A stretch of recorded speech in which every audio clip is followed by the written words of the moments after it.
Hello friends, कैसे हैं आप लोग।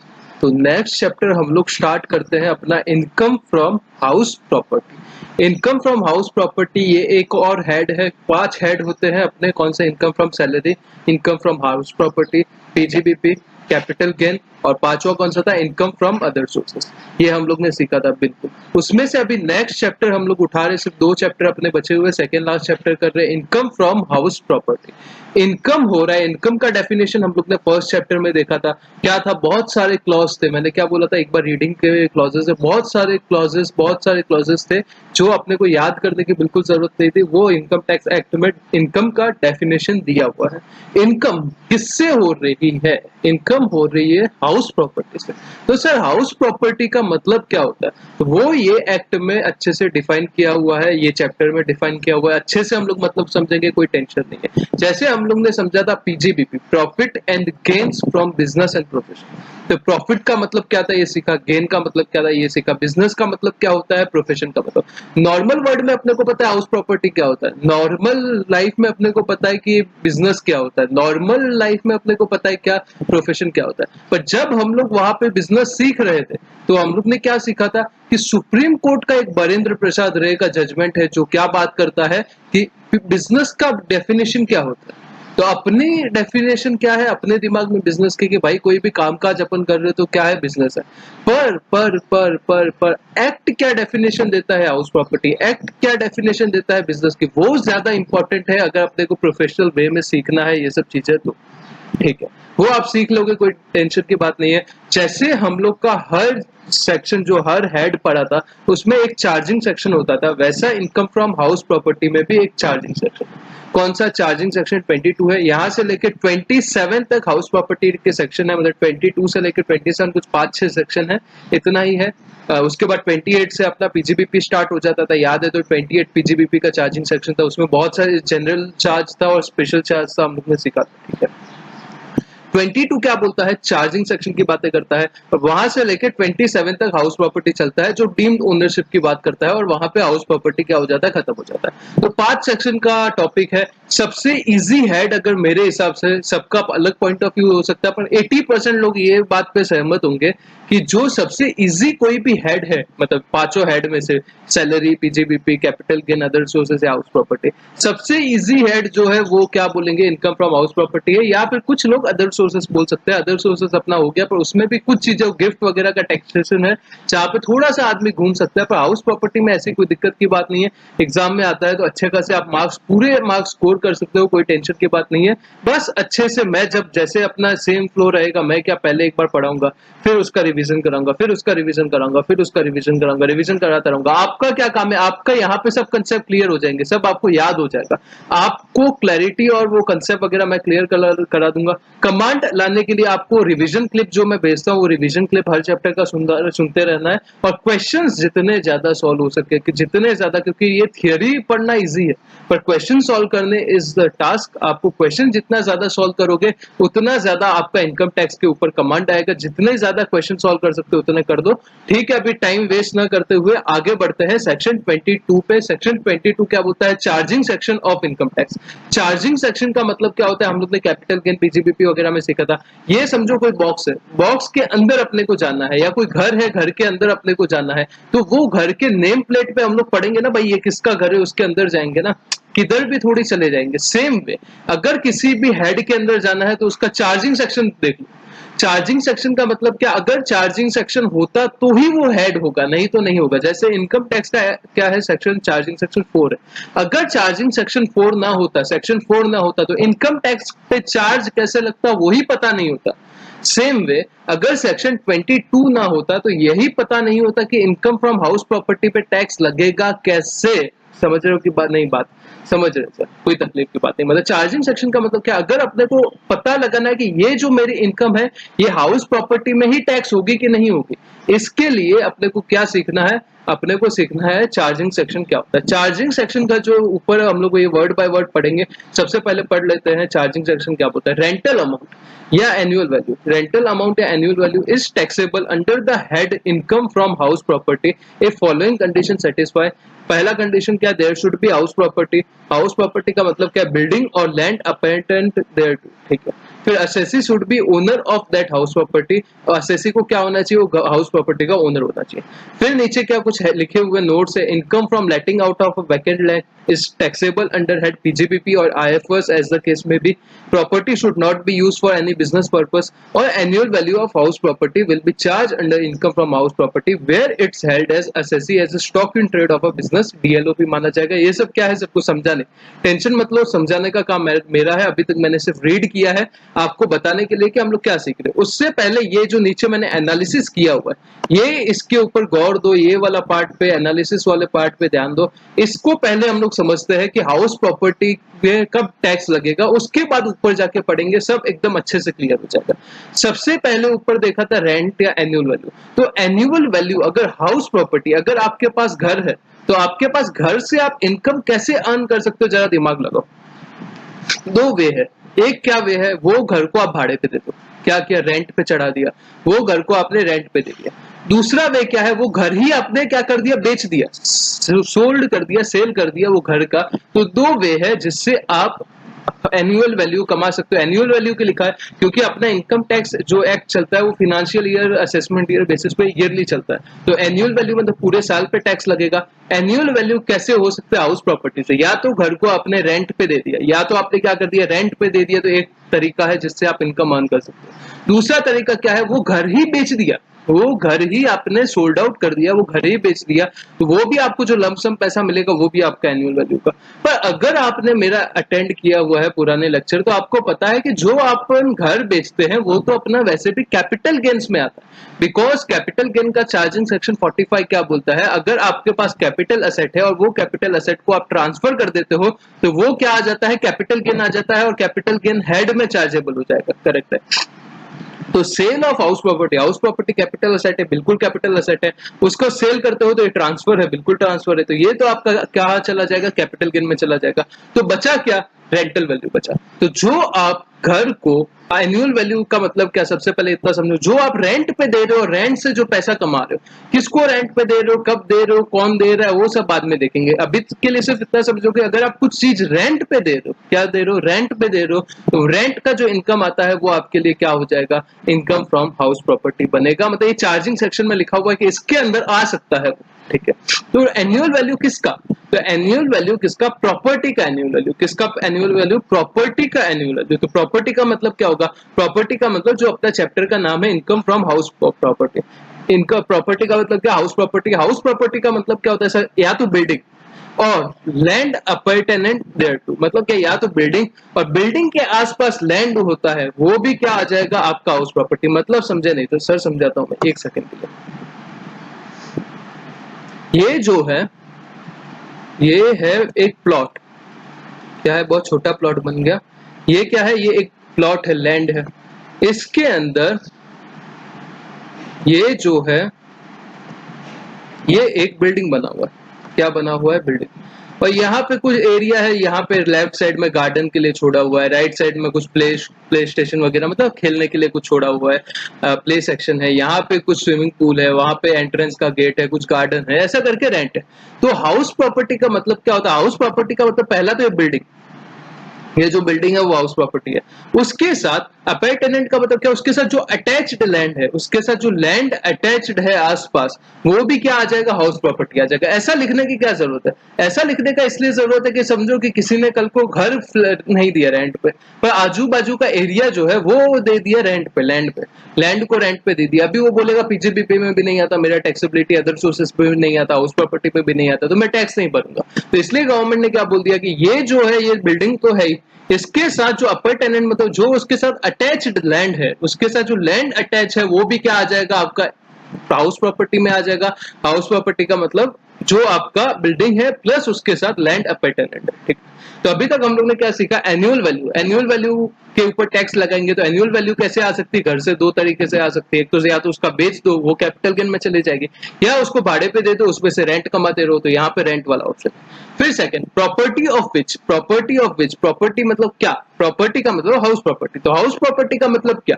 हाउस प्रॉपर्टी का मतलब बिल्डिंग और लैंड अपेर्टेनेंट देयर टू, या तो बिल्डिंग या उसके आजू बाजू का लैंड, ये दोनों आपको क्या देना पड़ेगा? रेंट पे दोगे तो हाउस प्रॉपर्टी पे टैक्स लगेगा। अगर सिर्फ ये समझो यहाँ पे बिल्डिंग नहीं था, ये सिर्फ प्लॉट ऑफ लैंड था, ये साइड कर दिया, तो ये अगर लैंड को आपने रेंट पे दिया है तो क्या इनकम फ्रॉम हाउस प्रॉपर्टी में टैक्स लगेगा क्या? समझो कि ऐसे ही पड़ी हुई थी, उसको आपने ग्राउंड के लिए यूज पे दे दिया कि उस पे अभी क्रिकेट खेलते हो, तो वो क्या इनकम फ्रॉम हाउस प्रॉपर्टी में टैक्सेबल होगी? नहीं। अगर सिर्फ रेंट किसका हुआ, लैंड को रेंट आउट किया है, तो वो इनकम फ्रॉम अदर सोर्सेस में टैक्सेबल होगा। ये यहाँ पे की चीज है, आपको ध्यान रखना है, वो कहाँ पे टैक्सेबल होगा? अदर सोर्सेस में होगा। ठीक है सर, क्योंकि प्रॉपर्टी का मतलब ही सबसे पहले बिल्डिंग है, बिल्डिंग के साथ अगर उसके साथ कोई लैंड जुड़ी हुई है तो वो भी क्या आ जाएगी? हाउस प्रॉपर्टी की डेफिनेशन के अंदर आ जाएगी।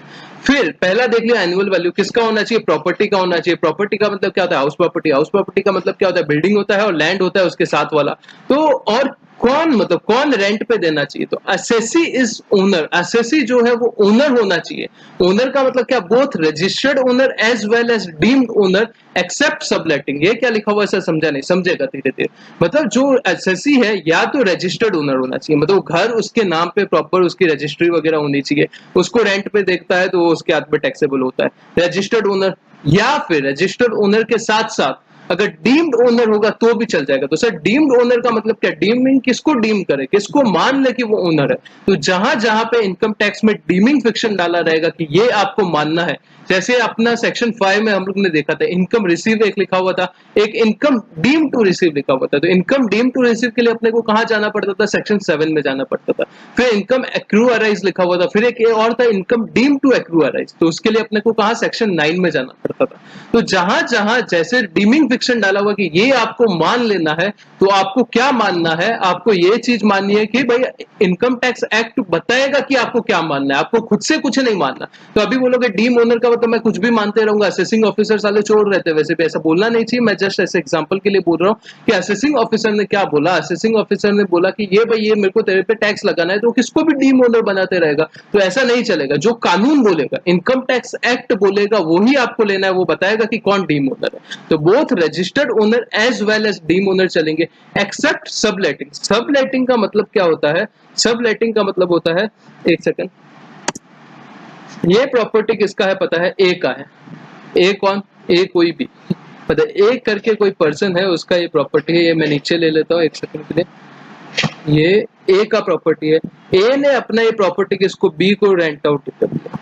ए ने अपना प्रॉपर्टी बी को भाड़े पे दे दिया। ड्राइंग पे मत जाओ, ये बी को दे दिया। अभी बी इसमें रह रहा है। अभी बी ने भाई ने क्या किया पता है? बी ने ये प्रॉपर्टी लेके आगे सी को रेंट कर दिया, मतलब सी को लेट आउट कर दिया। अब आप ए ने बी को दिया था, बी ने क्या किया पता है? बी ने सी को रेंट आउट कर दिया। तो ए बी सी, अभी ये सी जो रेंट, बी किसको रेंट देगा? बी ए को रेंट देगा। और सी किसको रेंट देगा? सी बी को रेंट देगा। मतलब समझे? यहाँ पे मैं ले लेता हूँ एग्जाम्पल के लिए मोदी, यहाँ पे मैं ले लेता हूँ राहुल गांधी, और यहाँ पे मैं ले लेता हूँ ट्रम्प। कुछ भी एग्जाम्पल के लिए, भाई भावनाओं को आहत मत करता।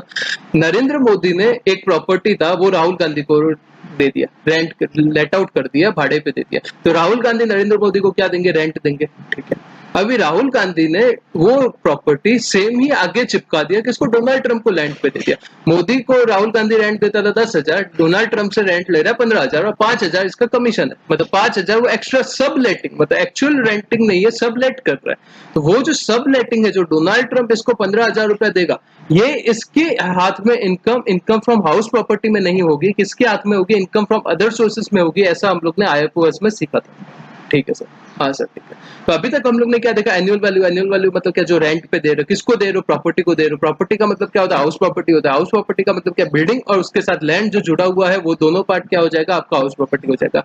कौन देगा, जो एसएससी ओनर है वो रेंट पे देगा। ओनर में कौन आ जाएगा, रजिस्टर्ड ओनर भी आ जाएगा, as well as deem owner भी आ जाएगा। जो मान रहा है कि ये मेरा प्रॉपर्टी है वो भी आ जाएगा, प्लस रजिस्टर्ड ओनर भी आ जाएगा। एक्सेप्ट क्या, सबलेटिंग। आगे रेंट दिया उसने और आगे रेंट दिया, जैसे अपना नरेंद्र मोदी ने राहुल गांधी को रेंट पे दिया था, तो जो नरेंद्र मोदी को इनकम होगा रेंट का, वो तो इनकम फ्रॉम हाउस प्रॉपर्टी पे जाएगा। पर राहुल गांधी वही प्रॉपर्टी को आगे डोनाल्ड ट्रंप को लेट आउट कर रहा है, तो वो जो इनकम राहुल गांधी को मिलेगा वो क्या हो जाएगा, वो इनकम फ्रॉम अदर सोर्सेज में टैक्सेबल होगा, और वो सबलेटिंग का है। बट यहाँ पे एक और इम्पोर्टेंट चीज है कि एनुअल वैल्यू होना चाहिए प्रॉपर्टी का, एसएससी ओनर होना चाहिए, पर वो प्रॉपर्टी बिजनेस या प्रोफेशन के लिए यूज नहीं होना चाहिए। मतलब क्या है सर, मतलब यह है कि जो आपने घर रेंट पे दिया है वो रेंट रेसिडेंशियल पर्पस वगैरह के लिए होना चाहिए, या फिर जो भी पर्पस है, बिजनेस या प्रोफेशन का पर्पस नहीं होना चाहिए। Building include any building not only house property. इसका मतलब क्या है, अगर कोई शॉप है या कोई ऑडिटोरियम है, ये सब भी अगर बिजनेस प्रोफेशन के लिए यूज नहीं कर रहा है, तो भले ही शॉप वगैरह भी दे रहे, तो क्या हो जाएगा, हाउस मतलब हाउस प्रॉपर्टी में आता है। जरूरी नहीं है कि घर ही होना चाहिए, कोई भी तरीके का बिल्डिंग चलेगा, बट बिजनेस एंड प्रोफेशन में यूज नहीं होना चाहिए। अगर बिजनेस एंड प्रोफेशन में यूज होगा तो वो कहाँ, पीजीबीपी में हो जाएगा। समझो अभी मेरे पास एक घर है, समझो मेरे पास घर है और एक्स्ट्रा घर पड़ा है, एक जगह पे मैं रहता हूँ, एक एक्स्ट्रा घर है, तो मैं क्या सोचता हूँ, मैं किसी और से मैं घर भाड़े पे लूँ, कोई शॉप भाड़े पे लूँ, अपना क्लासेस चलाने के लिए रेंट पे लूँ। इससे बेटर है कि मैं वही अपने दूसरे घर पे पूरा स्ट्रक्चर लगा के उधर ही क्लास स्टार्ट कर देता हूँ। क्या प्रॉब्लम है, करेक्ट है। तो वो केस में वो बिजनेस एंड प्रोफेशन के लिए यूज हो रहा है, बिल्कुल हो रहा है। तो वो केस में आपका ये income from house property trigger नहीं होगा। कौन सा ट्रिगर होगा, बिजनेस एंड प्रोफेशन ट्रिगर होगा। ठीक है, एनुअल वैल्यू ऑफ प्रॉपर्टी, यही चार्जिंग सेक्शन है। इसको मैंने 4 पार्ट में डिवाइड कर लिया है, जिससे आपको इजीली याद हो और आपको समझ पड़े। आपको कोई और क्लिक होता है तो आप इसके नीचे ही लिख लो, इसका प्रिंट निकालो और इसके नीचे लिख लो, कोई दिक्कत की बात नहीं है। एनुअल वैल्यू का मतलब क्या, rental amount, property of which, how property का मतलब क्या होता है, हाउस प्रॉपर्टी होता है। असेसी जिसका ओनर है वो रेंट पे देना चाहिए, और वो प्रॉपर्टी बिजनेस या प्रोफेशन के लिए यूज नहीं होना चाहिए। अभी के लिए इतना एक बार आप पढ़ लो, आपको 1 मिनट का टाइम देता हूँ, पॉज करके पढ़ लो, फिर आगे बढ़ते हैं।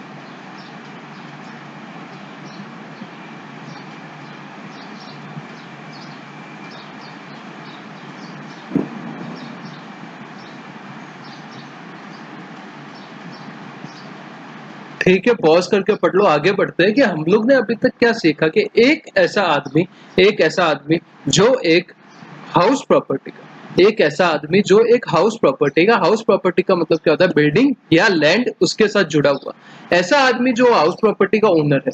ओनर मतलब कैसा, रजिस्टर्ड ओनर भी चलेगा या फिर डीम्ड ओनर भी चलेगा। डीम्ड ओनर हम लोग सबसे लास्ट में पढ़ेंगे ये चैप्टर के एंडिंग में, कि डीम्ड ओनर का मतलब क्या होता है, चलेगा। पर वो सबलेटिंग नहीं किया होना चाहिए। एग्जाम्पल याद रखना, मोदी ने राहुल गांधी ने डोनाल्ड ट्रंप को, वो वाला एग्जाम्पल, ठीक है। तो subletting income from other sources में हम लोग ने वैसे भी वहां पे पढ़ा था। अगर ऐसा आदमी ओनर है जो अपने हाउस प्रॉपर्टी को क्या करता है, रेंट आउट करता है, बेचता नहीं है, बेचेगा तो कैपिटल गेन में लगेगा। क्या करता है, रेंटल वैल्यू मतलब क्या, रेंट आउट करता है, लेट आउट करता है, किसके लिए, भाड़े पे लगाता है वो, और वो जो इनकम अर्न करता है वो इनकम फ्रॉम हाउस प्रॉपर्टी में टैक्सेबल होगा, ऐसा चार्जिंग सेक्शन बोलता है। पर वो जो बिल्डिंग है, वो बिल्डिंग बिजनेस और प्रोफेशन के लिए यूज नहीं होना चाहिए। ठीक है, तो सेक्शन 22 चार्जिंग सेक्शन क्या बोलता है, रेंटल अमाउंट। रेंटल अमाउंट मतलब क्या, जो रेंट का अमाउंट मिल रहा है उसको ही एनुअल वैल्यू बोला जाएगा इस हेड में। इस taxable under head income from house property. और जो एनुअल वैल्यू बार बार इतना फोकस क्यों किया हुआ है, क्योंकि एनुअल वैल्यू निकालने के लिए एक अलग सेक्शन है जिसका नाम है सेक्शन 23।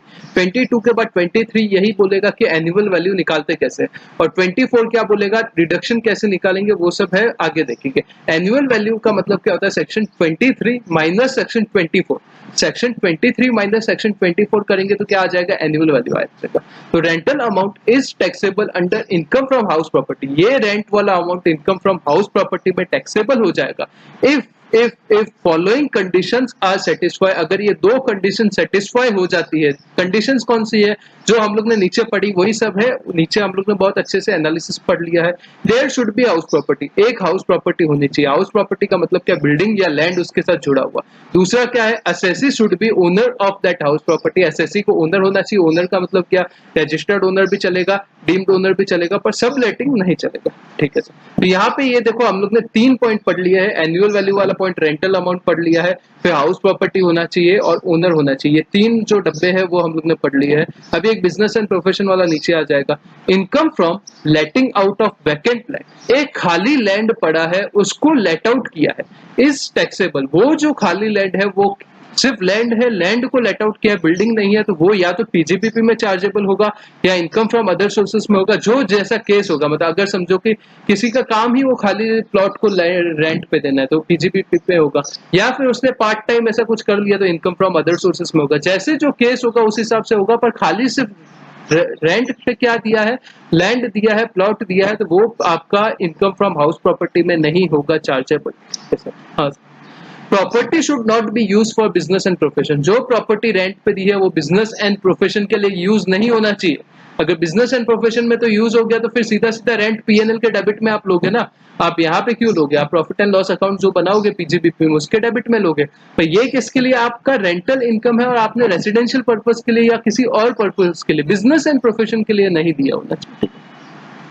फिर annual value of house property, ये इंपॉर्टेंट है, स्टार मार्क करो। Annual value of house property will be charge under income from house property where it's held by assessee as stock in trade of business. समझो मेरा business है, मैं क्या हूं, एक बिल्डर हूं, मैंने बहुत सारे 500 फ्लैट बना के रख दिए, 200-300 फ्लैट बिक गए, 200 मतलब 250 बिक गए, 250 समझो पड़े हुए, तो वो 250 जो एज अ मेरा स्टॉक इन ट्रेड पड़ा है, एसआईटी का मतलब क्या है, स्टॉक इन ट्रेड पड़ा हुआ है, वो उसका क्या होगा सर, उसको क्या मानेंगे। तो annual value of house property, annual value मतलब क्या, वो जो रेंटल इनकम होता है of house property will be charge under income from house property, वो क्या होगा, वो इनकम फ्रॉम हाउस प्रॉपर्टी में चार्जेबल होगा।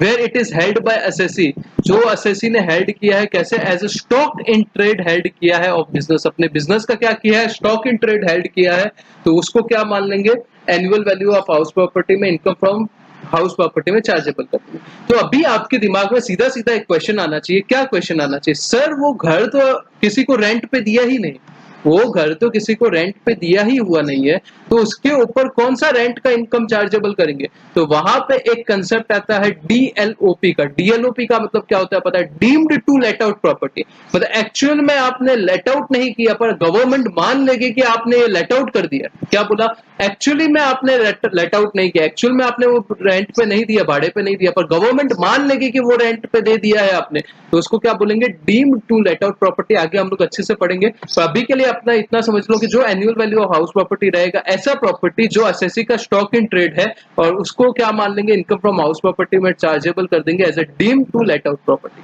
ठीक है, इतना एक बार 1 मिनट के लिए पॉज करो और इतना पूरा एक बार अच्छे से साथ साथ में पढ़ लो, फिर इतना क्या पढ़ा हम लोग ने एक बार वापस देखते हैं और उसके बाद आगे बढ़ते हैं।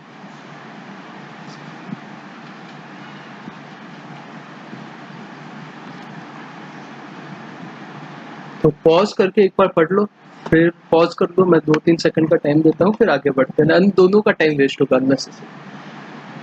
पॉज करके पढ़ लो।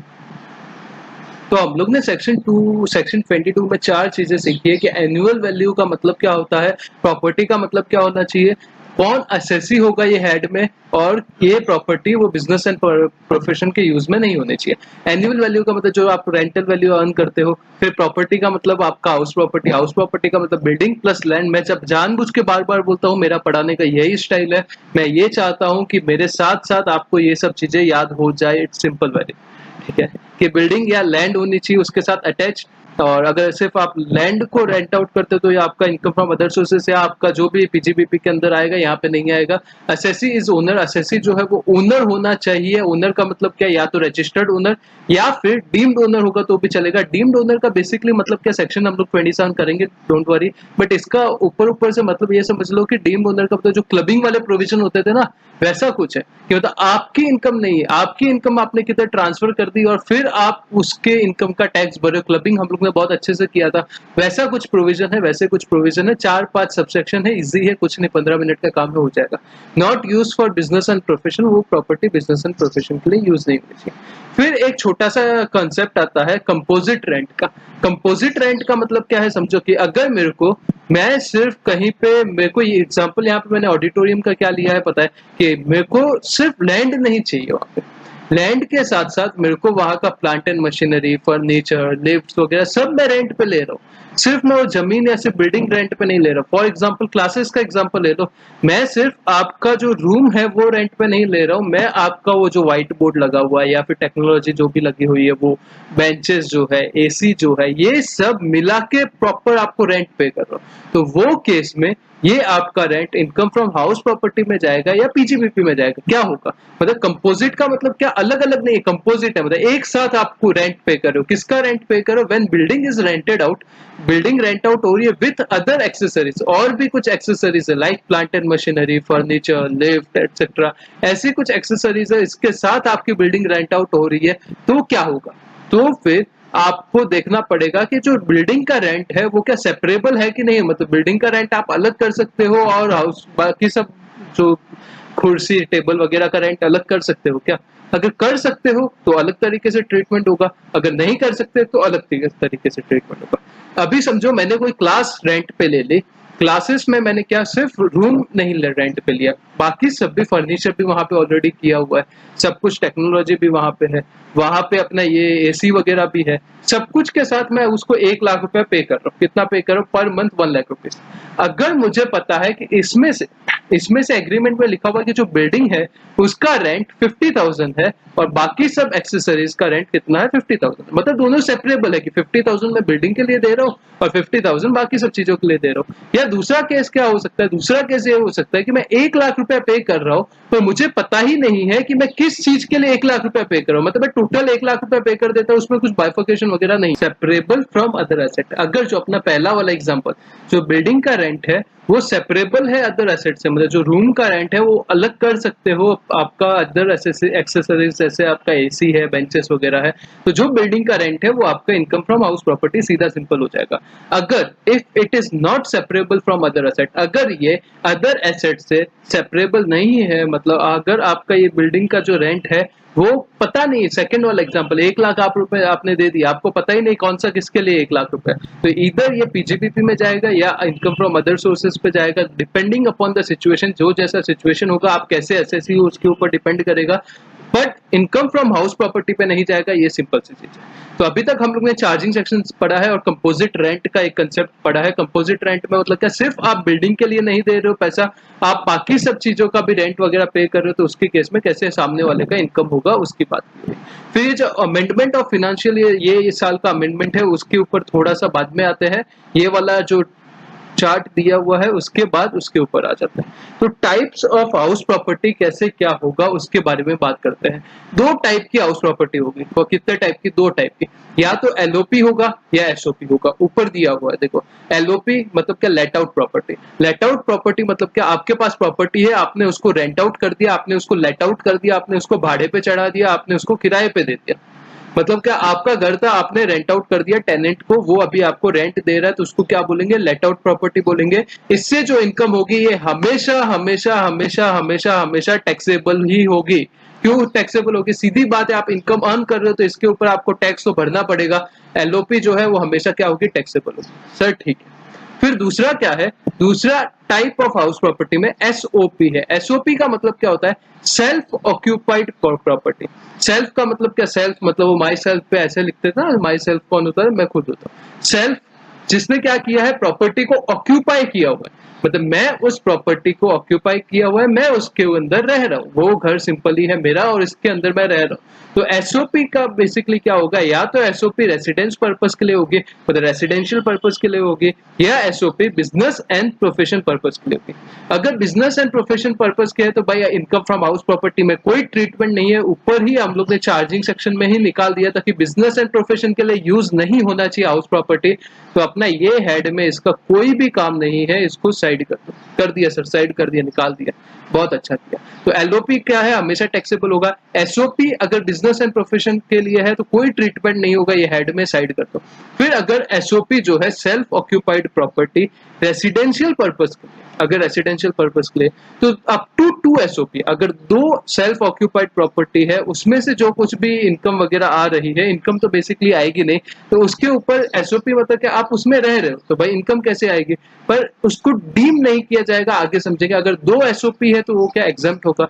अगर मोर देन 2 एसओपी है, अगर 2 से ज्यादा आपने सेल्फ ऑक्यूपाई करके रखी है प्रॉपर्टी, तो गवर्नमेंट क्या बोलती है, अभी यहाँ पे आप कुछ तो झोल कर रहे हो। क्यों झोल कर रहे हो? अगर देखो 2 घर होते हैं खुद के, तब तक तो समझ पड़ता है ना कि भाई 2 घर है, समझो कि एक में खुद रह रहा है, एक में अपने किसी भी रिलेटिव बच्चे लोग रह रहे हैं, 2 बाजू बाजू में घर है, एक में हस्बैंड वाइफ रह रहे हैं, एक में उसके बेटे बेटी रह रहे हैं, जो भी एग्जाम्पल, ठीक है। तो यहाँ तक तो समझ पड़ रहा है। अभी तुम लोग 4-5 घर लेके बैठे हो, ना तो उसको रेंट पे लगा रहे हो, ना तुम खुद यूज कर रहे हो। खुद भी यूज करे तो कैसे करोगे, क्या एक दिन यहाँ रहते हो, एक दिन वहां रहते हो, एक दिन ऐसे रहते हो। बिल्डर लोग क्या करेंगे पता है, बिल्डर लोग ये करेंगे कि 100 फ्लैट है, बोलेंगे ये 100 के 100 सब हमारे एसओपी है, मैं एक दिन यहाँ रहता हूँ, एक दिन यहाँ रहता हूँ, 2 दिन यहाँ रहता हूँ, ऐसा सब करेंगे। तो गवर्नमेंट ने क्या बोला, अगर 2 सेल्फ ऑक्यूपाइड प्रॉपर्टी है तो एग्जाम्प्ट हो जाएगा। 2 सेल्फ ऑक्यूपाइड प्रॉपर्टी है तो एग्जाम्प्ट हो जाएगा, हमें कुछ नहीं, मतलब तुम्हें जो करना है करो, 2 एसओपी तक हमें कुछ लेना देना नहीं है। पर अगर 2 से ज्यादा एसओपी रहेगा, 2 से ज्यादा सेल्फ ऑक्यूपाइड प्रॉपर्टी रहेगा, मतलब समझो 5 प्रॉपर्टी है तो 2 से ज्यादा कितनी है, 3 है, तो वो 3 एसओपी को क्या मान लिया जाएगा, deem to be left out मान लिया जाएगा। मतलब एक्चुअली वो लेट आउट नहीं हुआ है, पर हम लोग उसको डीम कर लेंगे, डीमिंग फिक्शन डाल देंगे, हम लोग मान लेंगे, क्या मान लेंगे कि आपने वो प्रॉपर्टी क्या कर दिया है, लेट आउट कर दिया है, आपने उसको प्रॉपर्टी को भाड़े पे चढ़ा दिया है, और उसमें से हम लोग अपना एक्सपेक्टेड, एक्चुअल नहीं, एक्सपेक्टेड रेंट को क्या मान लेंगे, ये आपको मिला है और इसके ऊपर टैक्स लगेगा। तो आप बोलोगे सर मैंने तो पैसा अभी तक अर्न ही नहीं किया, आप टैक्स कैसे ले सकते हो? तो गवर्नमेंट बोलेगी भाई ले लो ना पैसा, कौन ना बोल रहा है, उसको रेंट पे चढ़ाओ और रेंट पे से पैसा ले, कौन ना बोलता है, कोई ना नहीं बोलता। तो अभी तक हम लोग ने क्या 3 टाइप की प्रॉपर्टी देखी है। पहला कौन सा, late out property. Late out property बहुत सिंपल है, आपकी प्रॉपर्टी है, आपने उसको रेंट पे चढ़ा दिया है और उसमें से आप रेंट अर्न कर रहे हो, इसको क्या बोलेंगे, लेट आउट प्रॉपर्टी बोलेंगे, ठीक है। दूसरा प्रॉपर्टी है एसओपी। एसओपी भी बहुत सिंपल है कि आपका प्रॉपर्टी, आप उसके अंदर रह रहे हो, उसको क्या बोलेंगे, एसओपी, सेल्फ ऑक्यूपाई किया हुआ। इसमें 2 टाइप होंगे, या तो आपने सेल्फ ऑक्यूपाई किया है फॉर रेसिडेंशियल पर्पस या बिजनेस एंड प्रोफेशन के पर्पस के लिए। बिजनेस एंड प्रोफेशन का पर्पस है तो भाई सिंपली कोई ट्रीटमेंट ही नहीं आएगा ये हेड में, वही पहले ही बोला था, बिजनेस एंड प्रोफेशन को निकाल दो, साइड कर दिया सर। फिर दूसरा एसओपी क्या, रेसिडेंशियल पर्पस के लिए। अगर 2 एसओपी आपके पास है, up to 2 SOP, 2 self occupied property है, तो क्या वो 2 सेल्फ ऑक्यूपाइड प्रॉपर्टी एग्जेम्प्ट हो जाएगी, ये अमेंडमेंट है। इससे पहले यहाँ पे अगर सिर्फ एक सेल्फ ऑक्यूपाइड प्रॉपर्टी होता था, जब मैं इंटर में था तभी, तब तक एग्जेम्प्ट होता था। एक से ज्यादा रहता था तो फिर क्या डीएलओपी मान लिया जाएगा। अभी गवर्नमेंट ने सोचा है कि भाई लोगों के पास पैसा ज्यादा है, ऐसा भी हो सकता है ना कि फैमिली में हस्बैंड वाइफ है, उसका बेटा और बेटे की वाइफ है, तो 2 बाजू बाजू में फ्लैट है, एक में ये 2 रहते हैं, एक में ये 2 रहते हैं पास पास, तो ऐसा हो सकता है। तो गवर्नमेंट ने क्या बोला कि 2 एसओपी तक क्या रहेगा, एग्जेम्प्ट रहेगा।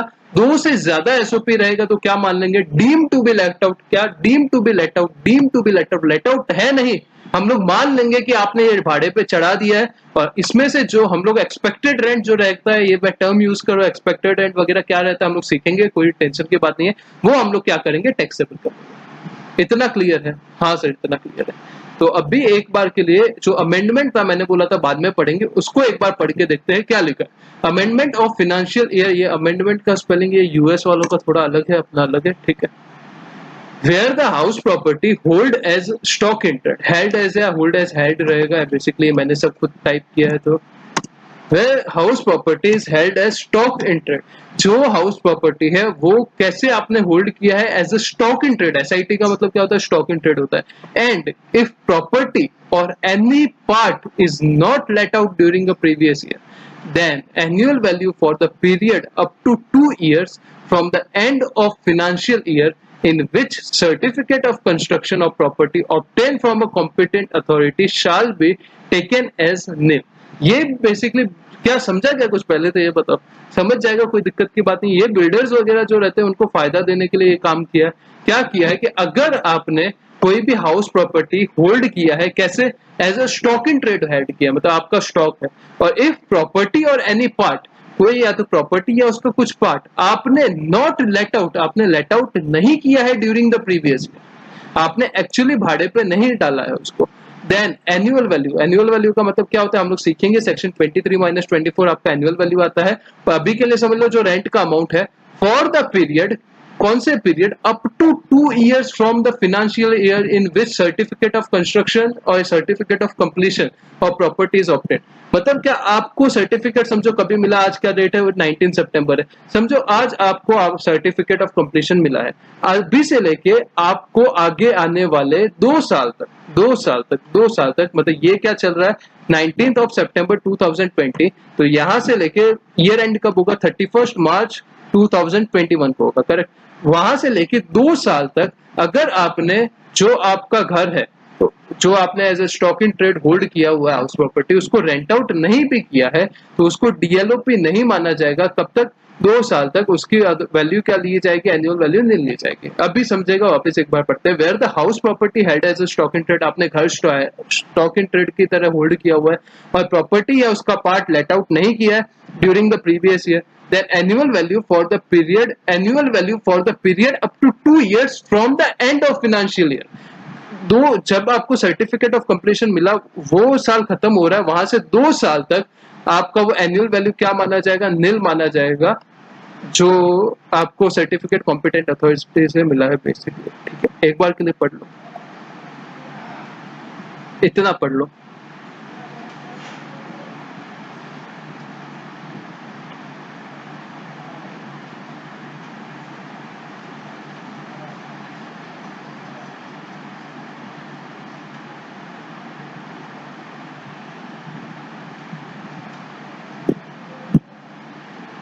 पॉज करके पढ़ लो 2 मिनट के, 1 मिनट। तो फिर अभी हम लोग ने कहाँ से स्टार्ट किया था, हम लोग ने सेक्शन 22 से हाउस प्रॉपर्टी स्टार्ट किया था। 22 में बस 3-4 चीजें सीखी थी कि एनुअल वैल्यू हाउस प्रॉपर्टी का रेंटल इनकम होगा, फिर एनुअल वैल्यू एक्चुअली तो निकालेंगे 23-24 में, बट अभी के लिए इतना समझ लो कि जो रेंटल वैल्यू, एनुअल वैल्यू दो तरीके से आ सकती है हाउस प्रॉपर्टी में, या तो रेंटल वैल्यू आ सकती है या फिर सेल करके आ सकती है। सेल वाला कैपिटल गेन में जाएगा, जो रेंट वाला है वो आपका हाउस प्रॉपर्टी का एनुअल वैल्यू रहेगा। प्रॉपर्टी कौन सा होना चाहिए, हाउस प्रॉपर्टी होना चाहिए। हाउस प्रॉपर्टी का मतलब क्या होता है, बिल्डिंग या फिर लैंड उसके साथ जो जुड़ा हुआ है। असेसी का मतलब क्या होना चाहिए, असेसी ओनर होना चाहिए। किसका ओनर होना चाहिए, हाउस प्रॉपर्टी का ओनर होना चाहिए। रजिस्टर्ड भी चलेगा, डीम भी चलेगा, सब लेटिंग नहीं चलेगा। फिर प्रॉपर्टी जो है वो बिजनेस एंड प्रोफेशन के लिए यूज नहीं होना चाहिए। कंपोजिट रेंट का मतलब क्या होता है, कंपोजिट रेंट का मतलब कि जो मैं क्लासरूम खरीद रहा था या ऑडिटोरियम खरीद रहा था, रूम तो खरीद ही रहा था, साथ साथ में उसका बिल्डिंग वगैरह जो मटेरियल है, एसी है, फिर बेंचेस है, ब्लैक बोर्ड है या टेक्नोलॉजी वगैरह कुछ है, वो सब भी साथ में ले रहा हूँ, तो उसमें अगर सेपरेबल है, रेंट जो है वो सेपरेबल है एसेट का और रूम का, तो फिर मैं क्या करूंगा, जितना रूम का रेंट है, मतलब वो जितना वो प्लेस का रेंट है, बिल्डिंग का रेंट है, वो क्या इनकम फ्रॉम हाउस प्रॉपर्टी में ले लूंगा। अगर नहीं है सेपरेबल, पॉसिबल नहीं है, तो क्या करना पड़ेगा, या तो पीजीबीपी में जाएगा या आईएफओएस में जाएगा, एज द केस में भी। फिर टाइप ऑफ हाउस प्रॉपर्टी, दो हाउस प्रॉपर्टी के टाइप देखे थे, पहला है लेट आउट प्रॉपर्टी, दूसरा self occupied property. Late out property जो होगा इररिस्पेक्टिव ऑफ एनीथिंग हमेशा ही टैक्सेबल होगा। सेल्फ ऑक्यूपाइड प्रॉपर्टी दो टाइप की, या तो रेसिडेंशियल पर्पस के लिए या पीजीबीपी के लिए, बिजनेस एंड प्रोफेशन के लिए। अगर बिजनेस एंड प्रोफेशन के लिए एसओपी यूज कर रहे हैं तो उसका भाई कोई मकसद नहीं है, मतलब इनकम फ्रॉम हाउस प्रॉपर्टी से कोई लेना देना नहीं है, कोई ट्रीटमेंट करने की जरूरत नहीं है। अगर सेल्फ ऑक्यूपाइड प्रॉपर्टी जो है वो रेसिडेंशियल पर्पस के लिए है, तो अगर आपके पास दो सेल्फ ऑक्यूपाइड प्रॉपर्टी, दो घर में आप रह रहे हो, तो वो क्या हो जाएगा, वो आपका एग्जम्प्ट हो जाएगा। दो से ज्यादा है तो वो क्या मान लिया जाएगा, deem to be let out मान लिया जाएगा। फिर एक अमेंडमेंट पड़ा था, वेयर द हाउस प्रॉपर्टी, जो घर है वो held as a stock in trade, वो आपने स्टॉक इन ट्रेड के तहत हेल्ड किया है, और प्रॉपर्टी और any part of which is not let out, उसमें से कुछ प्रॉपर्टी है या कुछ पार्ट है जो लेट आउट नहीं किया हुआ है during previous year, then annual value for the period up to 2 years, तो 2 साल तक जो उसका एनुअल वैल्यू है। 2 साल कहां से, जिस साल आपको कंप्लीशन सर्टिफिकेट मिला या कंस्ट्रक्शन का सर्टिफिकेट मिला फ्रॉम कॉम्पिटेंट अथॉरिटी, वो फाइनेंशियल ईयर एंड हुआ है, वहां से 2 साल तक, वहां से 2 साल तक आपका जो वो एनुअल वैल्यू क्या लिया जाएगा, नील लिया जाएगा, आपको deem to be let out नहीं माना जाएगा। फिर टाइप ऑफ हाउस प्रॉपर्टी वगैरह पढ़ लिया। अभी हम लोग सेक्शन 23 पे आ जाते हैं। सेक्शन 23 क्या बोलता है, डिटर्मिनेशन ऑफ एनुअल वैल्यू। ये आपके स्टडी मटेरियल का एक चार्ट उठा के लिया हुआ है। डिटर्मिनेशन ऑफ एनुअल वैल्यू का मतलब क्या होता है, आपका एनुअल वैल्यू कैसे निकलेगा। तो इसमें तो दो बॉक्स बनाए हुए, पहला क्या करना है, पहले डिटरमाइन करना है आपको ग्रॉस एनुअल वैल्यू। क्या करना है, डिटरमाइन करना है सबसे पहले आपको ग्रॉस एनुअल वैल्यू GAV आपको डिटरमाइन करना है। जब आप GAV डिटरमाइन कर लोगे, उसमें से जब municipal tax paid by owner, जो म्यूनिसिपल टैक्स आप जब उसमें से पे कर दोगे ड्यूरिंग द प्रीवियस ईयर, जो साल खत्म हो रहा है वो प्रीवियस ईयर में आप वो म्यूनिसिपल टैक्स पे कर दोगे, तो जो आएगा उसको क्या बोलेंगे, नेट एनुअल वैल्यू बोलेंगे। नेट एनुअल वैल्यू में आपका मतलब 23 सेक्शन कंप्लीट हो गया। इसमें से 24 के दो डिडक्शन जब आप लेस कर दोगे, 23 माइनस 24, तो आपका क्या आ जाएगा, इनकम फ्रॉम हाउस प्रॉपर्टी आ जाएगा। तो सबसे पहला अपना टास्क क्या है, सबसे पहला अपना टास्क है determination of gross annual value. Gross annual value as a step 1 करके मैंने लिखा है, आपको स्टेप वगैरह में ध्यान नहीं देना, जब क्वेश्चन करेंगे अपने को समझ जाएगा। आपको ये समझना है कि ग्रॉस एनुअल वैल्यू कैसे निकाले। तो ग्रॉस एनुअल वैल्यू का मतलब क्या होता है, ग्रॉस एनुअल वैल्यू का मतलब होता है, एक्ट में लिखा है कि जो आपने एक्सपेक्टेड रेंट कमाया है, जो आपने एक्सपेक्टेड रेंट कमाया है और जो आपका एक्चुअल रेंट है, जो या तो एक्सपेक्टेड रेंट है या एक्चुअल रेंट है, दोनों में से जो ज्यादा अमाउंट रहेगा उसको क्या मानेंगे, उसको हम लोग GAV ग्रॉस एनुअल वैल्यू मानेंगे। किसको, एक्सपेक्टेड रेंट और एक्चुअल रेंट दोनों में से ज्यादा। तो sir expected rent actual rent ये सब क्या है, एक्चुअल रेंट तो सर हमको थोड़ा थोड़ा समझ में पड़ा, जो आपने एक्चुअली रेंट अर्न किया है उसको हम लोग क्या बोल सकते हैं, एक्चुअल रेंट बोल सकते हैं। सही बात है। तो एक्सपेक्टेड रेंट किसको बोलेंगे, तो एक्सपेक्टेड रेंट के लिए दो तीन चीजें आप देख लो। एक्सपेक्टेड रेंट के लिए गवर्नमेंट ने क्या बोला, जो आपका म्यूनिसिपैलिटी, म्यूनिसिपैलिटी का मतलब क्या होता है, जैसे अपना मुंबई है, मुंबई में BMC आ गया, दिल्ली है तो MCD आ गया, ये सब म्यूनिसिपैलिटी है। म्यूनिसिपैलिटी का क्या काम होता है, आपका बेसिकली कहीं रोड पे खड्डा वड्डा बन गया तो उसको भराना, ऐसा सब कुछ, ये सब काम होते हैं म्यूनिसिपैलिटी के बेसिकली। तो उनके रिकॉर्ड में जो आपका प्रॉपर्टी है उसका रेंटल वैल्यू क्या लिखा हुआ है वो ले लो, वो ले लिया। और दूसरा फेयर रेंट, फेयर रेंट का मतलब क्या होता है, फेयर रेंट का मतलब आपके हिसाब से वो रेंट, वो वैल्यू का प्रॉपर्टी का रेंट क्या चल रहा है, मतलब जैसे अभी चल रहा है, समझो कि आप रहते हो, आपके पड़ोस में एक घर है, वो रेंट पे बिका हुआ है, उसको 10,000 मिल रहा है रेंट पे, तो क्या समझोगे, आपके आपका फेयर रेंट क्या है, आपके रूम का भी 10,000 है। मतलब वो एरिया में बेसिकली रेंट क्या चल रहा है, इसमें से जो ज्यादा अमाउंट रहेगा वो उठा लो। क्या करो, म्यूनिसिपल वैल्यू और फेयर रेंट दोनों में से जो ज्यादा अमाउंट चल रहा है उसको उठा लो। म्यूनिसिपल वैल्यू का मतलब क्या होता है, it means value of property as per municipal record. आपकी जो म्यूनिसिपैलिटी है उसके जो रिकॉर्ड्स है उसमें क्या वैल्यू दिया हुआ है, वो रेंट का क्या वैल्यू दिया वो ले लो। और दूसरा क्या बोला है, आपके हिसाब से सर आपको क्या लगता है, तुमको पूछा है कि गवर्नमेंट ने, इनकम टैक्स डिपार्टमेंट के, तुमको क्या लगता है तुम्हारे प्रॉपर्टी का रेंट क्या है। आप बोलोगे सर मुझे म्यूनिसिपैलिटी रिकॉर्ड में लिखा 20,000, आप बोलोगे मुझे तो लगता है सर 10,000 है, तो आपका क्या कर देंगे, इग्नोर कर देंगे, क्योंकि 20,000 और 10,000 विचेवर इज ज्यादा है वो लेना है, तो कौन सा आ जाएगा, 20,000 ले लेंगे। मतलब फेयर रेंट तो सिर्फ टाइम पास करने के लिए डाला हुआ है। Rent of similar property in same locality also known as reasonable rent और रीजनेबल लेटिंग वैल्यू। मतलब क्या, अगर समझो म्यूनिसिपल रिकॉर्ड है वो आउटडेटेड हो गए हैं, तो गवर्नमेंट ने क्या किया है चालाकी से कि जो फेयर रेंट अगर उससे ज्यादा है म्यूनिसिपैलिटी के रिकॉर्ड से, तो वो हमारे बेनिफिट के लिए हम वो ले लेंगे। तो फेयर रेंट का मतलब क्या होता है, जो आपके आसपास जो रीजनेबल रेंट है, जो आसपास के एरिया में रेंट चल रहा है वो फेयर रेंट है। और म्यूनिसिपल वैल्यू का मतलब क्या होता है, जो म्यूनिसिपैलिटी का वैल्यू है वो है। आप बाजू में देख सकते हो, यहाँ पे SOP है, यहाँ पे LOP है और यहाँ पे DLOP है। दो चीज, तीन चीजें देख रहे हो, SOP देख रहे हो, LOP देख रहे हो, DLOP देख रहे हो। हाँ सर देख रहे हैं। SOP आप देख रहे हो, पूरा नील नील नील नील नील ही चल रहा है। क्यों नील चल रहा है, बिकॉज आपने सेल्फ ऑक्यूपाइड किया हुआ है, इसके ऊपर आपको वैसे भी रेंट वगैरह कुछ मिलना ही नहीं है, आपको टैक्स ही नहीं भरना। दो SOP तक तो वैसे भी क्या हो जाता है, एग्जाम्प्ट हो जाता है। उसके बाद DLOP आता है, तो DLOP का अलग से हम लोग ने कॉलम बना के रखा है। कोई टेंशन नहीं सर। SOP तो हमेशा नील रहेगा, हमेशा नील रहेगा, हमेशा नील रहेगा। LOP और DLOP में सर कुछ कुछ दिख रहे हैं, हाँ सर कुछ कुछ दिख रहा है, क्या है क्या नहीं है हम लोग देखेंगे। सबसे पहले क्या किया, म्यूनिसिपल वैल्यू ले लिया। म्यूनिसिपल वैल्यू का मतलब क्या, जो म्यूनिसिपैलिटी का वैल्यू है। और फेयर रेंट, जो आपके एरिया में रीजनेबल रेंट चल रहा है, वो दोनों में से ज्यादा अमाउंट है वो उठा लो, उठा लिया सर। विचएवर इज हायर, ये थर्ड कॉलम हो गया।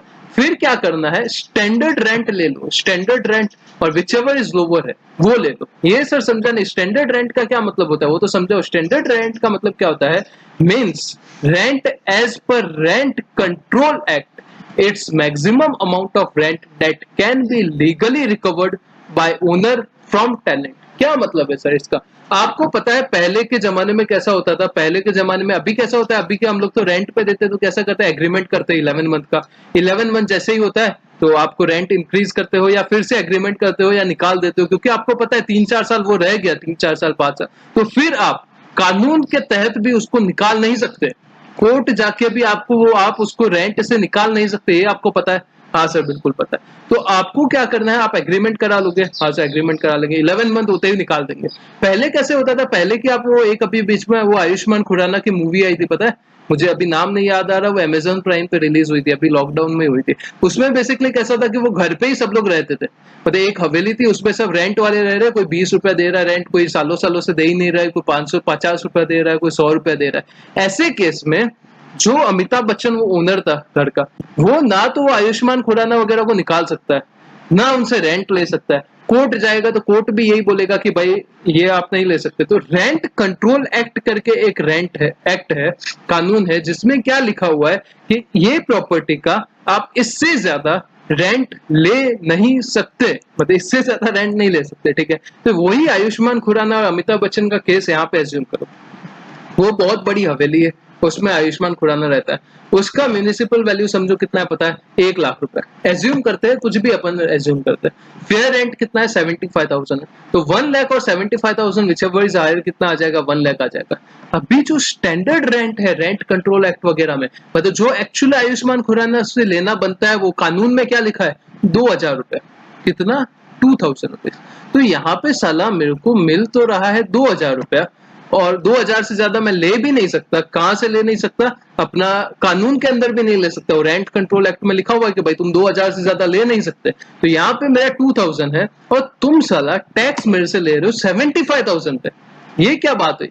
मेरे को इनकम हो रही है 2,000 और मैं 2,000 से ज्यादा इनकम भी नहीं ले सकता, वो टेनेंट को घर से निकाल भी नहीं सकता, और टैक्स मेरे से तुम ले रहे हो 75,000। तो ये भाई कौन सी तुम लोग की वाजिब बात है, मतलब ये कौन सा तुम लोग का फेयर पॉइंट है? भाई ये फेयर पॉइंट नहीं है। तो इसके लिए यहाँ पे एक पॉइंट लेके आया कि स्टैंडर्ड रेंट पे उठा लो। स्टैंडर्ड रेंट ले लिया। स्टैंडर्ड रेंट का मतलब क्या? जो रेंट कंट्रोल एक्ट में दिया हुआ है, दोनों में से जो कम अमाउंट है वो क्या हो जाएगा? आपका एक्सपेक्टेड रेंट हो जाएगा। दोनों में से जो कम अमाउंट होगा वो क्या हो जाएगा? एक्सपेक्टेड रेंट हो जाएगा। तो एक्सपेक्टेड रेंट तक हम लोग ने पहुंचने के लिए क्या किया? सबसे पहले म्यूनिसिपल वैल्यू और fair rent. Municipal value of rent जो है वो, और फेयर रेंट जो आपके आजू बाजू लोकेलिटी में जो रेंट चल रहा है, वो दोनों में से जो ज्यादा अमाउंट है वो ले लिया। उसको कंपेयर किया रेंट कंट्रोल एक्ट में जो स्टैंडर्ड रेंट दिया हुआ है उससे कंपेयर किया, और दोनों में से जो कम अमाउंट है, कम अमाउंट क्यों है मैंने उसका आपको लॉजिक दे दिया। कम अमाउंट है उसको क्या ले लिया आपने? एज एक्सपेक्टेड रेंट ले लिया।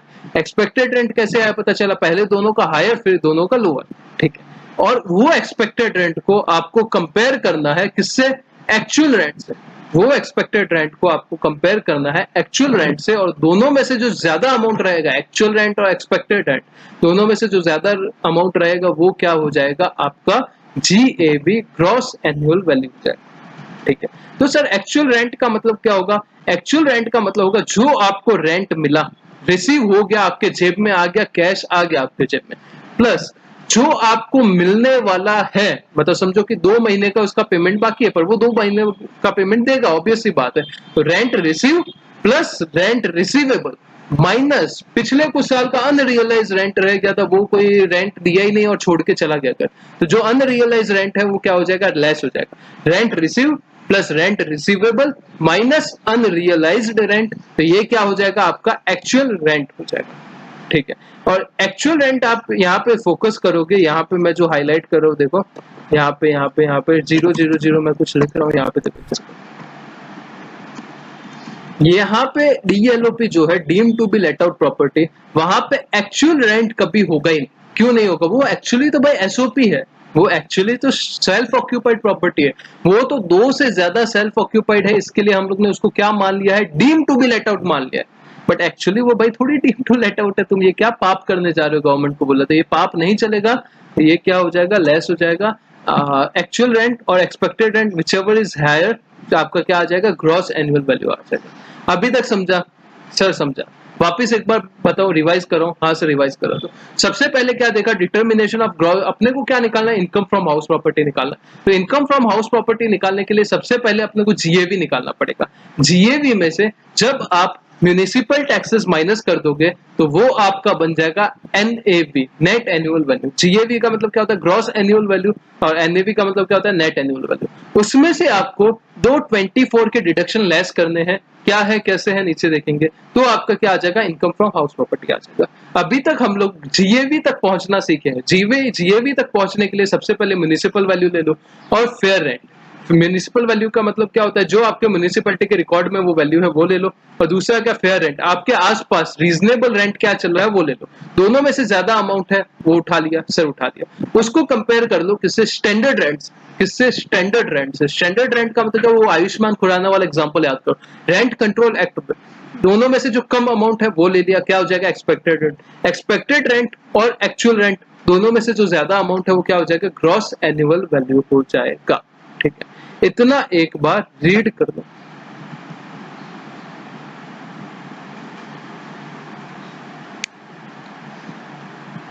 पॉज करके रीड कर दो।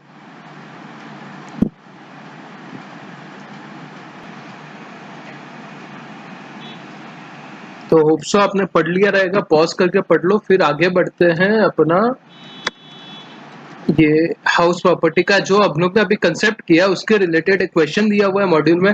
वो क्वेश्चन हम लोग कैसे, जैसे हम लोग नॉर्मल वे में सॉल्व करते हैं उस वे में सॉल्व कर देते हैं। स्टार्ट करते हैं इलस्ट्रेशन नंबर 1। इलस्ट्रेशन नंबर 1 क्या बोलता है? Jayashree owns 5 houses in Chennai. Jayashree के पास चेन्नई में 5 घर है। All of which are let out, सबके सब लेट आउट किए हुए हैं। Compute the GAV of each house, हर घर का ग्रॉस एनुअल वैल्यू अपने को निकालना है। द इंफॉर्मेशन गिवन बिलो, ये जो इंफॉर्मेशन दिया हुआ है उससे अपने को क्या निकालना है? जीएवी निकालना है। तो जीएवी निकालने के लिए अपने को क्या करना था? सबसे पहले आपको लेना है म्यूनिसिपल वैल्यू। मैं शॉर्ट फॉर्म लिखता हूँ, म्यूनिसिपल वैल्यू और fair rent which ever is higher. ठीक है, फिर उसको स्पेलिंग आता है, मेरी स्पेलिंग पे डाउट मत करना। उसको स्टैंडर्ड रेंट से कंपेयर कर लो। दोनों में से जो लोअर आएगा उसको एक्सपेक्टेड रेंट बोलेंगे, और एक्सपेक्टेड रेंट और एक्चुअल रेंट में से दोनों ज्यादा आएगा, दोनों में से हायर आएगा, उसको क्या बोलेंगे? जीएवी बोलेंगे। इतना तो क्लियर है सर? इतना क्लियर है। 5 घर है, हाउस 1, हाउस 2, हाउस 3, हाउस 4, और हाउस 4 आपके लिए होमवर्क है। हाउ सामने कैलसी पे हो जाएगा। ये तो मैं फॉर्मेलिटी कर रहा हूँ जस्ट बिकॉज फर्स्ट क्वेश्चन है। आपको हाउस 4 वाई का भी निकालना है साथ में, और फिर मैं हाउस 4 हाउस वाई का भी निकाल दूंगा, इसमें कुछ बड़ी बात नहीं। ठीक है, ओके सर। तो सर हाउस 1 का म्यूनिसिपल वैल्यू कितना है? 80,000। 80,000। फेयर रेंट कितना है? 90,000। इसमें क्या है, सब लाइन से ही दिया हुआ है, अपने को कोई दिक्कत की बात नहीं है, सब लाइन से दिया हुआ है, अपने को सिर्फ फिलअप करना है। 80,000 और 90,000 में से ज्यादा क्या आता है? सर 90,000 आता है। स्टैंडर्ड रेंट क्या दिया हुआ है? कुछ नहीं दिया हुआ है। तो कुछ नहीं मतलब नॉट एप्लीकेबल। इसका मतलब ये नहीं है कि 90,000 और जीरो में से आपको जीरो उठा लेना है। 90,000 और नॉट एप्लीकेबल मतलब क्या? आपको 90,000 ले लेना है। एक्चुअल रेंट कितना है? एक्चुअल रेंट है आपका 72,000। ठीक है, तो 90,000 और 72,000 में ये दोनों में से लोअर क्या आ गया? 90,000 आ गया। नॉट एप्लीकेबल मतलब लिखा नहीं है कानून में। 70,000 और 90,000 में से हायर क्या है? 90,000। तो जीएवी आपका क्या आ जाएगा? 90,000 आ जाएगा। सिंपल है। हाँ सर सिंपल है, कोई दिक्कत की बात नहीं। तो पढ़ लेते हैं सॉल्यूशन कैसे फ्रेम किया हुआ है। एज पर सेक्शन 23(1), 23 सेक्शन के हिसाब से GAV is the higher of, किसका हायर ऑफ? एक्सपेक्टेड रेंट और एक्चुअल रेंट, जो मैंने स्टार्टिंग में बोला था। तो एक्सपेक्टेड रेंट कैसे निकालते हैं वो हम लोग ने देख लिया। Expected rent is higher of municipal value and fair rent but restricted to standard rent. इसका मतलब क्या हो गया? म्यूनिसिपल वैल्यू और फेयर रेंट का हायर ले लिया उसका, और जो हायर आया उसको स्टैंडर्ड रेंट, और दोनों में से लोअर जो आ गया वो ले लिया। तो computation of GAV in case of each house owned by Jayshree. Jayshree ने जो हर घर ओन किया है उसका म्यूनिसिपल वैल्यू सबसे पहले 80,000, फेयर रेंट 90,000। 80 90 दोनों में से ज्यादा क्या है? 90 है। स्टैंडर्ड रेंट क्या है? नॉट एप्लीकेबल है। तो एक्सपेक्टेड रेंट और दोनों में से लोअर क्या है? 90,000। वो जीरो नहीं है, नॉट एप्लीकेबल है। ठीक है, तो एक्चुअल रेंट रिसीव्ड और रिसीवेबल कितना? 72,000। तो 90 और 72,000 दोनों में से ज्यादा क्या है? 90,000। सिंपल सी चीज है भाई, ये कोई एग्जाम में ये आएगा भी नहीं मुझे नहीं पता, जस्ट दिया हुआ है तो हम लोग कर रहे हैं। मॉड्यूल के सब क्वेश्चन अपना करना धर्म है भाई, तो अपन कर रहे हैं और अपना कोई रिलेशन नहीं है। म्यूनिसिपल वैल्यू नेक्स्ट क्वेश्चन में 55,000। 55,000 ठीक है। फेयर रेंट कितना है? 60,000। दोनों में से ज्यादा क्या आ गया? 60,000 आ गया। स्टैंडर्ड रेंट कितना है? 75,000। दोनों में से लोअर क्या है? 60,000। 60,000 और एक्चुअल रेंट 72,000। तो आंसर क्या आ जाएगा आपका? 72,000। Is it clear? क्लियर है क्या सर? क्लियर। फिर हाउस 3, हाउस 3 ये भी चेक कर लेते हैं 72,000 है कि नहीं, 72,000 है कि नहीं है सर, 72,000 ही है। थर्ड पे आ जाते हैं, ये होप म्युनिसिपल वैल्यू कितना है 65,000, ठीक है। फिर फेयर रेंट कितना है 65,000, 65,000 और 65,000 दोनों में से ज्यादा क्या होगा, ऑब्वियसली बात है 65,000 ही ज्यादा होगा। फिर उसको कंपेयर कर दो स्टैंडर्ड रेंट से और दोनों में से जो लोअर अमाउंट है उसको देखो, स्टैंडर्ड रेंट कितना है 58,000, तो 65,000 और 58,000 दोनों में से कम क्या है, कुछ भी 58,000 कम है सर, ठीक है। फिर एक्चुअल रेंट कितना है 60,000, तो आपका जीएवी क्या आ जाएगा 60,000 और 58,000 विचएवर इज हायर कितना है 60,000, तो 60,000 जीएवी आ जाएगा। ये जस्ट प्रैक्टिस क्वेश्चन है, प्रैक्टिस क्वेश्चन किस लिए कि आपको ये वाले चीज में तो बाद में कभी कंफ्यूजन आए ही नहीं, इसके लिए अलग अलग इलस्ट्रेशन दे दिया है। हाउस 4 हाउस 5 आपको करना है, दोनों आपको करना है रफ, एकदम रफ वर्क करो विद इन 30 सेकेंड, कितना with in 30 second house 4, with in 30 second house 5 आपको खत्म करना है immediately. Your time starts now.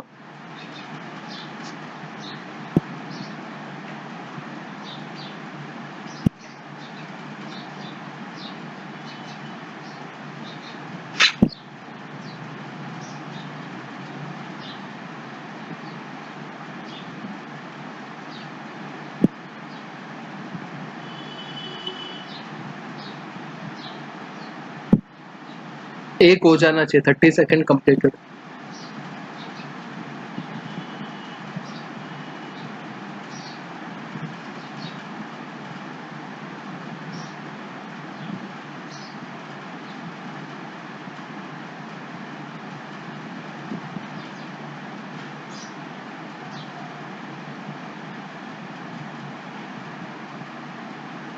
Done हो गया रहेगा, वैसे भी कोई दिक्कत की बात ही नहीं। ये क्या क्वेश्चन H4 में 24,000 आपका म्युनिसिपल वैल्यू है 24,000 और आपका फेयर रेंट कितना है 25,000, दोनों में से ज्यादा क्या रहेगा, ऑब्वियसली बात है 25,000 रहेगा, ये नॉट एप्लीकेबल है लास्ट टाइम जैसा, तो यहाँ पे 25,000 आ जाएगा। एक्चुअल रेंट कितना है 30,000, तो आपका जीएवी कितना रहेगा 30,000। कोई डाउट सर? बिल्कुल नहीं, इसमें क्या डाउट की बात है। ओके, फिर हाउस 5 में आ जाते हैं। हाउस 5 में क्या है 80,000 आपका क्या है म्युनिसिपल वैल्यू है, ठीक है। 75,000 फेयर रेंट, दोनों में से म्युनिसिपल वैल्यू और fair rent whichever is higher कितना आएगा 80,000, ठीक है सर। फिर स्टैंडर्ड रेंट कितना है 78,000, दोनों में से लोअर क्या आ जाएगा 78,000, 78 1 2 3, ठीक है। और एक्चुअल रेंट कितना है 72,000, तो आपका जीएवी क्या आ जाएगा 78,000। Is it correct? करेक्ट है सर? हाँ सर करेक्ट है।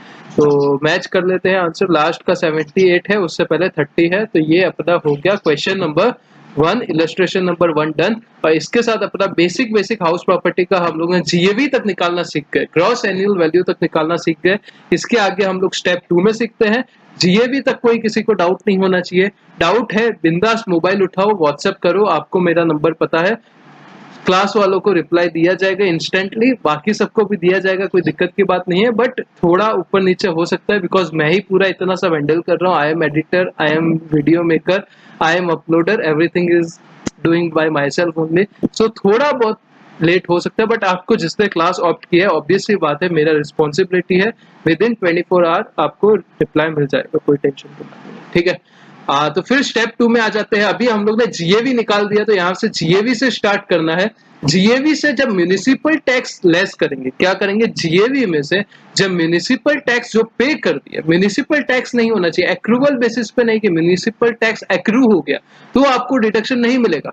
आपको जब डिडक्शन मिलेगा तब आपको तब डिडक्शन मिलेगा जब आपने वो म्युनिसिपल टैक्स गवर्नमेंट या लोकल अथॉरिटी के पास जाके वो म्युनिसिपल टैक्स पे कर दिया है। कब मिलेगा, जब पे कर दिया है, जब पे कर दिया है, जब पे कर दिया है, जब पे कर दिया, जब आपने वो म्युनिसिपल टैक्स जब पे कर दिया है तब आपको उसका डिडक्शन मिलेगा। जीएवी क्या है, जीएवी आपका ऊपर से आया, उसमें से म्युनिसिपल टैक्स जो आपने पे कर दिया है वो लेस कर दो, तो आपका क्या आ जाएगा, नेट एनुअल वैल्यू आ जाएगा।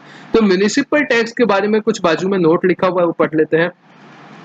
Tax recovered by municipality, local authority, etc. also known as a property or house tax. इसको क्या, जो म्यूनिसिपैलिटी या लोकल अथॉरिटी वगैरह आपसे टैक्स लेती है, जैसे जिसको क्या बोलते हैं, प्रॉपर्टी टैक्स भी बोलते हैं, हाउस टैक्स भी बोलते हैं, वही बेसिकली म्यूनिसिपल टैक्स है आपका।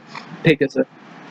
अलाउड ओनली एंड ओनली, सिर्फ और सिर्फ अलाउड होगा on a payment basis, not an accrual basis. Accrual basis या ड्यू बेसिस पे अलाउड नहीं होगा। जब आप उसका एक्चुअली पेमेंट कर दोगे, क्या कर दोगे, जब आप उसका एक्चुअली पेमेंट कर दोगे तब आपको अलाउड होगा। आपको ड्यू बेसिस पे अलाउड है, एक्रूअल बेसिस पे अलाउड नहीं होगा। एक्रूअल बेसिस का मतलब क्या होता है सर, आपको म्युनिसिपल टैक्स का रिसिप्ट आ गया है कि आपको 10,000 रुपया पे करना है, पर आपने अभी तक पे नहीं किया, तो अभी तक आपको डिडक्शन नहीं मिलेगा। जब आप अपने पॉकेट से पे कर दोगे तब आपको डिडक्शन मिल जाएगा। Allowed only if it is paid by owner, सिर्फ ओनर को, ओनर ने ही पे किया रहना चाहिए तो आपको डिडक्शन मिलेगा। मतलब क्या सर, अगर टेनेंट रहता है वहां पे, भाड़े पे कोई रह रहा है, जो टेनेंट वो पे कर रहा है, वो अगर वो म्युनिसिपल टैक्स पे कर रहा है तो क्या आपको डिडक्शन मिलेगा? बिल्कुल नहीं मिलेगा। जो ओनर है उसको ही डिडक्शन मिलेगा, जो टेनेंट है उसको डिडक्शन नहीं मिलेगा। टेनेंट ने अगर पेमेंट किया तो ओनर को डिडक्शन नहीं मिलेगा, ओनर अपने जेब से पेमेंट करेगा तो ही उसको डिडक्शन मिलेगा। अगर वो म्युनिसिपल टैक्स परसेंटेज बेसिस पे दिया हुआ है, मतलब क्या, ऐसा दिया हुआ है 5% इज म्युनिसिपल टैक्स, अगर वो परसेंटेज बेसिस पे दिया हुआ है तो परसेंट किस पे अप्लाई करना है सर? एक्चुअल रेंट पे अप्लाई करना है, expected rent, fair rent, standard rent, किस पे भी नहीं। म्युनिसिपलिटी का टैक्स है तो म्युनिसिपल वैल्यू पे ही अप्लाई करना पड़ेगा। किसका टैक्स है ये? म्युनिसिपलिटी का टैक्स है, तो किसके ऊपर अप्लाई करना पड़ेगा? परसेंट म्युनिसिपल वैल्यू पे। पांचवा पॉइंट इंपॉर्टेंट है, if property is situated outside India, जो प्रॉपर्टी है वो सिचुएटेड कहां है? आउटसाइड इंडिया, इंडिया से बाहर सिचुएटेड है, then payment to such local authority outside India, तो वो जो लोकल अथॉरिटी को इंडिया से बाहर म्युनिसिपल टैक्स पे करे वो अलाउड होगा क्या? वो डिडक्शन मिलेगा? बिल्कुल मिलेगा। ये इंपॉर्टेंट पॉइंट है, आपके एग्जाम में कंफ्यूज करने के लिए पूछ सकते हैं, तो आपको ऐसा लगेगा कि क्या पता मिलेगा कि नहीं मिलेगा, तो मिलेगा, बिल्कुल मिलेगा। If property situated outside India, आपका जो घर है वो आउटसाइड इंडिया है, वहां से आपको रेंट इंडिया में मिल रहा है सीधा का सीधा एज ए इनकम, तो उसको आपको डिडक्शन मिलेगा क्या? बिल्कुल मिलेगा, अगर आपने वो लोकल अथॉरिटी को म्युनिसिपल टैक्स जो है वो पे किया है। इसके ऊपर क्वेश्चन भी है, अभी हम लोग पढ़ लेते हैं। तो अभी तक हम लोग हाउस प्रॉपर्टी में एनएवी तक आना सीख गए। एनएवी तक आप देखोगे कि एसओपी में सब कुछ 000 है, यहाँ पे कुछ दोनों में चल रहा है, एक्स मतलब अमाउंट कुछ ऐड भी हो रहा है, लेस भी हो रहा है, यहाँ तक सब चल रहा है। पर आप यहाँ पे देखोगे तो एसओपी में यहाँ तक कुछ नहीं आया। ठीक है सर, हाँ सर, ठीक है। तो अभी तक हम लोग ने क्या सीखा? एनएवी तक आना सीखे। एनएवी तक कैसे आएंगे? म्युनिसिपल वैल्यू है, fair rent, which ever is higher ले लो, स्टैंडर्ड रेंट से कंपेयर करके विच एवर इज लोअर ले लो, जो आएगा उसको एक्सपेक्टेड रेंट बोलेंगे, उसको कंपेयर कर दो एक्चुअल रेंट से, दोनों से ज्यादा आ जाएगा उसको जीएवी बोलेंगे। जीएवी में से जब ओनर अपना म्युनिसिपल टैक्स खुद से पे कर देगा तो वो क्या हो जाएगा? आपको डिडक्शन उसका मिल जाएगा। तो जीएवी माइनस म्युनिसिपल टैक्स पे करेंगे तो क्या आ जाएगा? एनएवी आ जाएगा। एनएवी में से deduction under section 24, deduction under section 24, दो डिडक्शन लेस करने पड़ेंगे। पहला क्या? स्टैंडर्ड डिडक्शन, वो आप बाद में देखेंगे, अभी तक कितना समझा? एनएवी तक। ठीक है सर, एनएवी तक समझा। तो अभी एक और क्वेश्चन है जो हम लोग देख लेते हैं। Illustration number 2, Rajesh a British national, Rajesh है जो ब्रिटिश नेशनल है, is a resident and ordinary resident in India. Sir ऐसा हो सकता है? बिल्कुल, हम लोगों ने रेजिडेंशियल स्टेटस चैप्टर से पढ़ा था, उसमें क्या लिखा था? आपका सिटीजनशिप, आपका नेशनलिटी, आपका डोमिसाइल, इससे कोई फर्क नहीं पड़ता आप कहाँ के रेजिडेंट हो, कहाँ के नहीं हो, कुछ नहीं फर्क पड़ता। आपने को क्या देखना है? रेजिडेंट कहाँ का है। तो ये क्या resident and ordinary resident India का है। इससे अपने को क्या समझता है? अगर कोई R and O R India का है तो उसकी जो ग्लोबल इनकम है, पूरे दुनिया की इनकम, उसके ऊपर हम लोग इंडिया में टैक्स ले लेंगे। राजेश जो है ब्रिटिश नेशनल है, is a resident and ordinary resident in India during the previous year 1920। ठीक है sir. He owns a house in London, उसका घर एक लंदन में एक घर है, which he has let out at pound 10,000 per month, 10,000 per month pound में उसने लेट आउट किया है। The municipal tax paid to municipal corporation of London, London की म्युनिसिपल कॉर्पोरेशन को उससे पूरे साल में 8,000 रुपीज म्युनिसिपल टैक्स पे किया है। तो इसका क्या डिडक्शन मिलेगा? बस यही इंपॉर्टेंट पॉइंट है, एमसीक्यू में पूछा जा सकता है। आपको ये डाउट आ सकता है कि शायद वो फॉरेन की लोकल अथॉरिटी को पेमेंट किया है तो मिलेगा कि नहीं मिलेगा? बिल्कुल मिलेगा। During the previous year 1920 the value of 1 pound in Indian rupee taken as 92.50, compute the Rajesh net annual value। तो यहाँ पे क्या दिया है? जीएवी सीधा दिया हुआ है, उसमें से अपने को क्या म्युनिसिपल टैक्स लेस करना है, तो आपका क्या एनएवी आ जाएगा। पर यहाँ पे देखने की बात क्या थी, यहाँ पे देखने की बात ये थी कि जो फॉरेन की लोकल अथॉरिटी को अगर आपने म्युनिसिपल टैक्स पे किया है तो वो भी आपको क्या मिल जाएगा, एज अ डिडक्शन मिल जाएगा। ठीक है सर। तो राजेश भाई साहब है, इसका वो सब आप लिख देना, मैंने सिखाया था PY competition of income from house property of mister Rajesh. और उसके बाद आपको इन करना है GAV, यहाँ पे दिया हुआ है, मतलब एक्चुअल रेंट दिया हुआ है, बेसिकली वही GAV है, इससे ज्यादा कुछ दिया हुआ नहीं है। 10,000 पर मंथ, मतलब हम लोग ये समझेंगे कि 12 महीना वो लेट आउट रहा तो 1,20,000 पाउंड का उसको इनकम हो गया। Multiply by rate of exchange क्या है, 92.50 है, ये रेट ऑफ एक्सचेंज है। तो इसको इससे मल्टीप्लाई कर देते हैं तो आपका क्या आ जाएगा, ये अमाउंट आपका GAV आ गया। ठीक है, इसमें से म्युनिसिपल टैक्स हम लोग क्या करेंगे, लेस कर देंगे। म्युनिसिपल टैक्स जो है वो क्या कर देंगे, लेस कर देंगे। एक सेकेंड, म्युनिसिपल टैक्स जो भी है वो लेस हो जाएगा। कितना पे किया, 8,000 पाउंड पे किया है। 8,000 पाउंड इंटू 92.5, तो ये माइनस ये आपका क्या आ जाएगा, NAV आ जाएगा, जो आपका आंसर है, नेट एनुअल वैल्यू। करेक्ट। ये जो GAV NAV है, जनरली आप एग्जाम में लिखना अवॉइड करना, फुल फॉर्म ही लिखोगे तो बेटर रहेगा। क्यों अननेसेसरी रिस्क लेने का। ग्रॉस एनुअल वैल्यू GAV वगैरह तो चलो अपने मॉड्यूल में भी दिया हुआ है, पर ऐसा क्या होता है फिर अपने को आदत लग जाता है, हर चीज में अपन शॉर्टकट लिखते हैं, तो अवॉइड करना एग्जाम पर्पज के लिए। आप फुल फॉर्म लिखना, ज्यादा इतना कोई टाइम वेस्ट नहीं होता। एटलीस्ट स्टार्टिंग के जो 4-5 क्वेश्चन अपने को बहुत अच्छे से आते हैं, उसमें तो पूरा फुल फॉर्म वगैरह के साथ लिखना।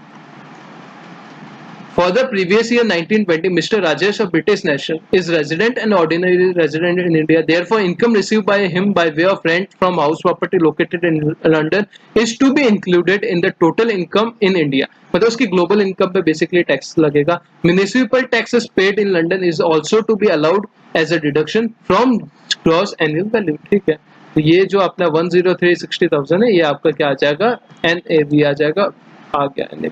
तो आपको ये वाला जो पार्ट है एक बार खुद से कैलसी पे सॉल्व कर लो। 30 सेकंड का टाइम देता हूँ, योर टाइम स्टार्ट्स नाउ।